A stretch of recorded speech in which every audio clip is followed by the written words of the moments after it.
how to write profile name in different color in Instagram. First, open your web browser on your device. Write blue fonts in the search bar. Now open the website. In the first box, write your profile name. On the second box, then copy the name. Now you need to go back to your Instagram app. Tap on the profile icon at the bottom and tap on the edit profile. Now tap on name. Now remove the current name and paste the colored name you just copied.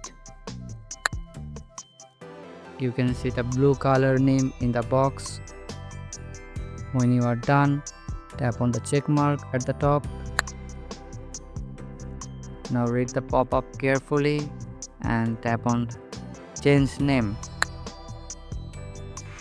And that's it.